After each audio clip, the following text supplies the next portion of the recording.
စောင်းပြောနေတာပဲဟာဘာဖြစ်လို့ဒီလောက်နိုင်ကျင့်နေရလဲဒီအကြောင်းပြောတိုင်းမှုံခုတ်ခုတ်ပြစ်သွားတတ်သည့်တဝန်းကိုစောင်းကရင်ဘက်ကိုတစ်ချက်ထုပြီးထပ်ပြောသည်ဒယ်ဒီဂျပန်မှာမရှိလို့အဆက်အသွယ်ပြတ်နေတယ်ဒီရကိစ္စကိုသိရင်ဒယ်ဒီတန်းပြန်လာမှာပါအဲ့ဒီခါကျစောင်းရဲ့အန်တီကျင်းအောင်ဒယ်ဒီတက်နိုင်နေဆိုတာမှယုံတယ်စောင်းလိုက်ပါအောင်စောင်းရဲ့နော်ခုနေစောင်းပြန်သွားရင်မောင်တို့မြောက်ပြန်ဆောင်ရမှာမဟုတ်တော့အဲ့ဒါနဲ့ပဲဘလောက်ကြာနေပြီလဲတဝန်းစောင်းပြန်ခြင်းနဲ့ဒီမှာနေရတာရှင့်ကြောင့်စောင်းခဏခဏငိုနေရတာစောင်းရဲ့အဲ့ဒါတွေဘာမှထပ်မရှိအောင်မောင်ရှင်းပြင်မယ်လို့ပြောပြီးပြီကွာကဲစောင်းပြန်သွားလို့စောင်းရဲ့တော့မောင်နဲ့စောင်းကိုခွဲပြုံနေအားမရပဲသူကျင်းဝါထားသလိုမောင်အောင်မထောင်ချမယ်ဆိုဘယ်လိုလုပ်မလဲစောင်းကမောင်ကိုထောင်ချစေခြင်းလို့လားပြန်မို့ဇွတ်ပြောလာတိုင်းဒီစကားကိုပဲကြားရသဖြင့်စောင်းမျက်နှာလေးရှုံမဲ့ဖြစ်သွား၏ရှင်ဒါပဲရှင်ထောင်ကြမှာဆိုလို့စောင်းကိုချုပ်ထားတာမလားလုံးဝမဟုတ်ဘူးစောင်းကိုယ်တိုင်ကသာအဲ့လိုလှုပ်ချင်ပါတယ်ဆိုရင်မောင်ကသွေးကြောင်နေမဲ့ကောင်မှတ်လို့လားပြောပါတကယ်မောင်မုန်းလို့ဒီတိုင်းလှုပ်ချင်တာဆိုရင်မောင်မတားတော့ဘူးစောင်းဆုံးရှုံးရမှာကြောက်တာလားထောင်ကြမှာကြောက်တာလားသိအောင်မစမ်းကြည့်လိုက်ပါတဝန်းစောင်းကိုလွတ်ပေးလိုက်ပြီးနေရာမှထသည်နေရဲတင်းမှသွားသည့်တဝန်းမျက်နှာကိုအင်္ဂလိပ်ကျဲ၍မော့ကြည့်ကစောင်းရှိုက်ငိုလေသည်တဝန်းစောင်းကိုငုံကြည့်ပြီးအနားမှပြန်ထိုင်သည်စောင်းကိုလေးကိုတိမ်ကြုံဖတ်ထားလိုက်မိ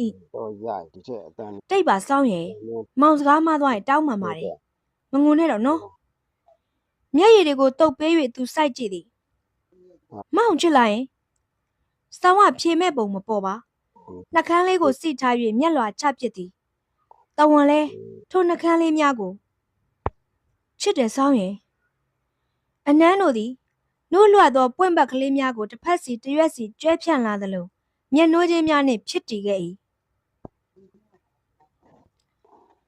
စူးညံနေသည့်ဖုန်းတန်ကြောင့်စောင်းမျက်လုံးတွေဖွင့်လိုက်မိ၏ခါတိုင်းဆိုဒီချိန်တဝန်ကအားလုံးပြင်ဆင်ပြီးလက်ဖက်စင်းတောက်ဖို့သူမကိုနှိုးနေကြခုကြတော့စောင်းကိုရင်ခွင်ထဲမှာပွေပိုက်လျက်တဝန်အိပ်ပျော်နေစေလက်လန်းကြည့်တော့လူကတဝန်ရင်ခွင်ထဲရောက်နေသဖြင့်စပွဲပေါ်ကဖုန်းကိုမမီတဝန်ထားလေဟင်ဘာလဲဆောင်တဝန်ကဘလောက်အိတ်နေနမဲအောင်နှစ်ခါတက်ပိုးခေါ်ဖို့မလို့မျက်လုံးမပွင့်ခင်ထိုးတန်ပေးတယ်မြဲဖုန်းလာနေတယ်ရှုပ်လိုက်တာကွာတဝန်မျက်နှာရှုံမဲ့သွား၏ဖဲဆောင်းကင်လိုက်မယ်နေမောင်းကင်မယ်တဝန်ကစောင်းကိုဖတ်ထားရတဲ့ဖုန်းကိုလှမ်းယူလိုက်သည်ဟယ်လိုပြောဦးလေးပြောဟုတ်ပြီလှုပ်လေကျွန်တော်ဒီနေ့မလာနိုင်ဘူးတိတ်နေမကောင်းလို့လက်မှတ်ထိုးဖို့ပို့ပေးလိုက်ပါဒါပဲသူဖုန်းချလိုက်ပြီးစောင်းကိုပြန်ဖတ်သည်ဘယ်ထားသွားမလို့လဲကွာအစိုးရရှိသေးတာမောင်ဒီနေ့အလုံးမသွားတော့ဘူးမောင်နားမှာပဲနေနော်တဝန်တကယ်နေမကောင်းလာလိုက်ရင်စောင်းနှဖိုးလေးကိုစမ်း၍ပါချင်းကတ်ခါသူခေါင်းငိမ့်သည်ခေါင်းနဲ့ထုတ်ခံထားရတယ်လို့ပဲမူးဝေးဒါပေမဲ့မိမကိုဖတ်ထားရင်ပျောက်သွားမှာပါမရဘူးစောင်းလဲမူးနေတယ်ခဏလွတ်ပါအောင်ဟင်ဟုတ်လားတဝန်ချက်ချင်းထထိုင်သည်စောင်းကိုပါဆွဲထူ၍ဖျို့ဖျဲကျနေသည့်သပင်တွေကိုတတ်တင်ပေး၏ဘာဖြစ်လို့မူးတာလဲအေးရေးပြက်လို့တင်နေအဲ့ဒါကြောင့်ညစောစောအိတ်ခိုင်းမှရမှမရတာမျက်နှာသိကွာရေမချိုးနဲ့တော့မောင်စီအောင်ပင့်လိုက်မယ်ဟာနေပါဦးတို့ချသက်တာချင်းသက်တာမှာပေါ့သူတညာလုံးဖတ်ထားလို့မူးပြီးမွန်းတာအော်ဒီလိုလားတဝန်၏စိုးရိမ်သောမျက်နှာကချက်ချင်းရီးကျဲကျဲဖြစ်သွားသည်စောင်းကမျက်စောင်းလေးထိုး၍ပြုံး၏ထိုစဉ်ဖုန်းကမြည်လာပြန်၏တဝန်ဖုန်းကင်လိုက်စဉ်စောင်းအပြင်ထွက်ခဲ့သည်မရိုးသားသောဖုန်းတွေကညကြမှာလာတတ်တာဒီအချိန်ဖုန်းတန်ကစောင်းကိုအနှောက်အယှက်မဖြစ်စေပါ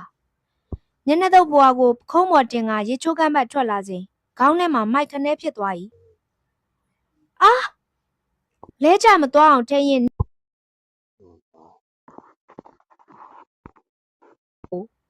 ဘာအတွက်ပဲဖြစ်ဖြစ်ဒီမိန်းကလေးကိုပြေလည်မှုယူထားဖို့ဆုံးဖြတ်ပြီးသား